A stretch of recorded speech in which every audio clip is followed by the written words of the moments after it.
इस गाने से रिलेट किया है। कई लोगों ने कहा कि क्योंकि गांधी जी के ऊपर गाना लिखना था, एक तो गांधी जी के ऊपर फ़िल्म बना रहे थे। मुझे मेरी ये कविता और ये गाना मुझे बहुत बहुत इम्पोर्टेंट लगता है, क्योंकि ये और ऐसी जगह पे भी खड़ा कर सकती है जहाँ पे आपको बहुत तकलीफ हो। ऐसे ही एक गाने का मैं ज़िक्र करना चाहता हूँ, फ़िल्म का नाम है थ्री इडियट्स और उसका एक गाना है बहती हवा सा था वो। बहुत ऐसा था। अब इस पे कई सारे बातें हो चुकी हैं, मैं इस पे अपना पक्ष रखना चाहता हूँ हुँ, आपके पास, हुँ। कि सर जब ये फ़िल्म आई थी if I am not wrong 2009 के आस-पास शायद ये 2009। फ़िल्म आई थी और जब मैंने ये गाना पहली बार सुना तो मुझे ऐसा एहसास हुआ कि ये गाना मेरे किसी ऐसे दोस्त के लिए है, जो शायद मुझसे कहीं पीछे छूट गया है या जो मुझसे कहीं बेहतर था और मैं कहीं न कहीं उस जैसा बन जाना चाहता था। लेकिन आज 15-16 सालों के बाद जब मैं उस गाने को सुनता हूँ, तो मुझे ये प्रतीत होता है कि वो दोस्त कोई और नहीं, मेरा ही वो वाला वर्ज़न था, जो मेरे हाथों से फिसल मेरे गया है। हाथों से फिसल गया था। तो सर ये जो साल दर साल मेरे लिए इस गाने का मायने बदल गया है, गीतकार के तौर पर, क्या आपके लिए भी इस गाने का मायने बदला है सर? मेरे लिए इस गाने का मायने उस तरह से नहीं बदला है, मतलब जैसे आपके लिए बदला है वैसे उस तरह से नहीं बदला है, लेकिन मेरे लिए ये है कि मुझे बहुत अलग-अलग तरीके से लोगों ने मुझे इस गाने से रिलेट किया है। कई लोगों ने कहा कि मतलब मुझे एक महिला का फ़ोन आया था जब ये गाना आया था कि उसके उनके पति की कुछ समय पहले डेथ हुई थी and she feels that this song is written for him. और अगर इस तरह से कोई आदमी एक किसी ने वो गाना सुन के ये डिसाइड किया था कि मैं नौकरी छोड़ दूँगा 58 साल की उम्र में, मतलब रिटायर ही हो जाते अगले साल। करेक्ट। पर उन्होंने कहा नहीं, आज ही छोड़ दिए।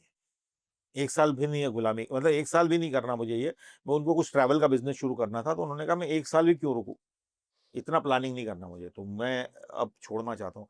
जब इस तरह की चीज़ें होती हैं तो आपको आपके गाने के ऊपर और अपने ऊपर भी ये होता है कि यार भाई कुछ कुछ है जो मुझे भी नहीं पता, क्योंकि थ्री इडियट का गाना तो मैंने जब गाना लिखने को मुझे बोला था तो मैंने अपने सारे गुरुओं को, दोस्तों को, सबको याद किया था कि यार जो-जो, क्योंकि ये गाना कंपैरिज़न का गाना है। हाँ, करेक्ट। हमको तो राहें थी जलाती, वो खुद अपनी राह बनाता। हमको कल की फ़िक्र सताती, वो बस आज का जश्न मनाता, हर लम्हे को खुल के जीता था। तो मैं और वो और मैं और वो और मैं और वो, तो वो कौन है? तो जैसा आपने कहा कि हाँ, वो वाला मैं भी हो सकता हूँ जिसको मैं पीछे छोड़ आया हूँ। हाँ, मैं भी था ऐसे समय में, एक समय में ऐसा कि जो बिल्कुल बेबाक था, आज मैं थोड़ा-सा डर गया हूँ, सहम गया हूँ। सोच समझ के मेरी मासूमियत खो गई। मासूमियत खोती है और हाँ, मैं बहुत बिल्कुल। समझदार हो गया हूँ, इतना समझदार नहीं होना था। सही बात है, वो मासूमियत को जाने नहीं देना है। देखिए, मैं कल यही किसी से बता रहा था कि मासूमियत के साथ प्रॉब्लम क्या है कि मासूमियत आपको ज़िंदगी में ऐसी जगहों पे ले जा सकती है जहाँ पे आप कभी नहीं पहुँचे हैं, और ऐसी जगह पे भी खड़ा कर सकती है जहाँ पे आपको बहुत तकलीफ हो। तकलीफ हो गई, बिल्कुल।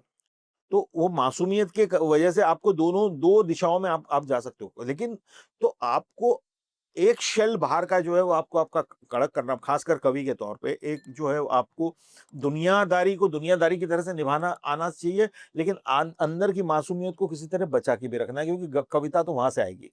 करेक्ट, क्या बात तो है। आप उस शेल में एक शेल बनाते हो और उसके अंदर अपने आप को बचा के और ज़िंदा रखने की कोशिश करते हो, क्योंकि वो संवेदना अगर चली गई तो फिर कहाँ से गाना आएगा? आ ही नहीं सकता, फिर जोड़-घटा होगा।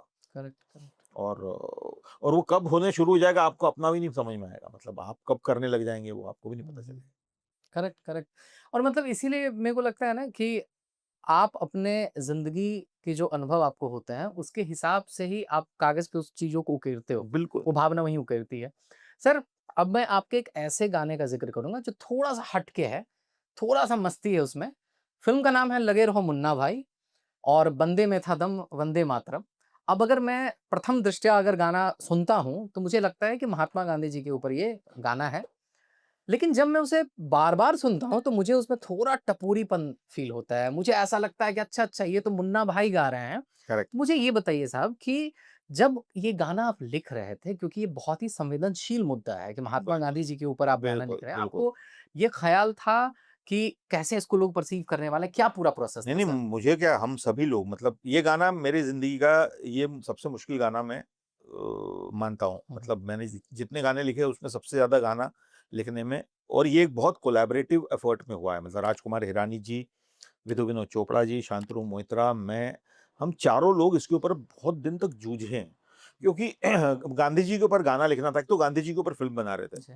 तो वही अपने आप में इतनी बड़ी संवेदना की बात रहती है कि ये फ़िल्म अगर लोगों ने, हमारा देश कैसे रिसीव करता है, ये बहुत, तो वो भी एक अपने आप में एक संवेदना की बात थी कि इसको अच्छे से बनाना है। उसमें राजू सर ने बोला था कि ये गाना जो है ये हमको बिल्कुल आपने जो कहा वही, कि टपोरी स्टाइल में गांधी जी के बारे में गाना है, क्योंकि मुन्ना भाई गा रहा है। अगर मुन्ना भाई की तरह से गांधी जी का गाना गाना है तो कैसे होना चाहिए? बंदा ये बिंदास है, ऐसा कुछ चाहिए, वो चाहिए, वंदे मातरम, बंदे में था दम, बंदे में था दम, ऐनक पहने लाठी पकड़े चलते थे वो शान से, बंदे में था दम, बंदे में। तो सडनली वो गाना अवतरित हुआ और वो मेरा महत्वपूर्ण गाना है मेरे जीवन का। राष्ट्रीय राष्ट्रीय पुरस्कार भी मिला मुझे उसके लिए। तो और सबसे बड़ी बात ये है कि वो गाना स्कूलों में गाया जाता है, 15 अगस्त को गाया एंथम है जाता सर, वो एंथम है एंथम सर। है, लोग बोलते हैं। वो गांधी जी के परिवार के लोगों ने उसका हाँ, स्वागत किया है और कहा कि ये, और फ़िल्म भी इतनी अच्छी थी कि वो मतलब उसमें अगर आप ध्यान दें तो उसमें बहुत सारे उसके अंतरे हैं जो फ़िल्म में बैकग्राउंड में यूज़ किए हुए हैं। हाँ, कई बार। कई सारे जो जो इसमें नहीं आ पाए।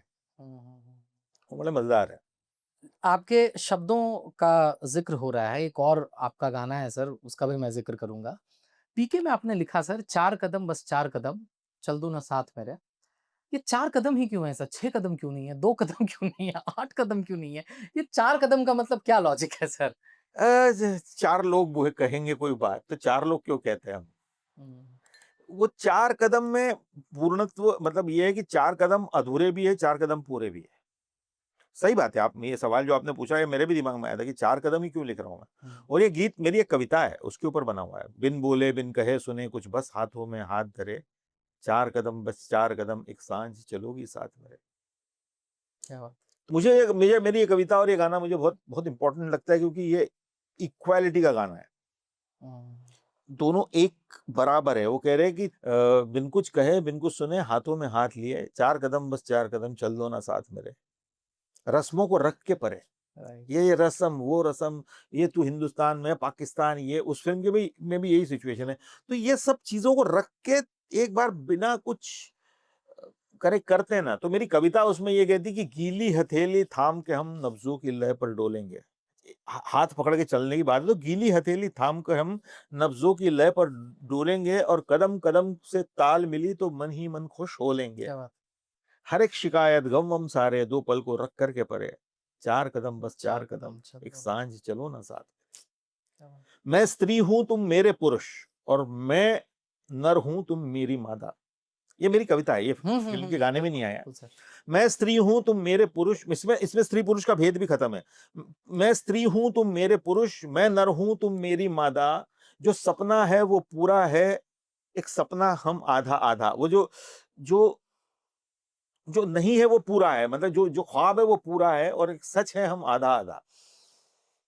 क्या बात है! है ना? और पोंछ के ये पेचीदा छोड़ के ये पेचीदा गुत्थी आदिम ज़माने से जो चली आ रही है, मैं बिल्कुल ही भूल गया हूँ आगे का, और 4 कदम चलो।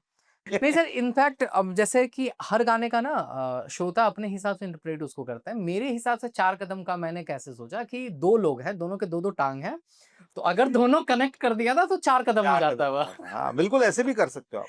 अ, बिल्कुल ऐसे भी कर सकते हो, लेकिन 4 कदम मुझे मुझे ना कलोकियल में कहने की बात में भी हाँ, कभी-कभी उससे करेक्ट, लगता है कि राइट, राइट।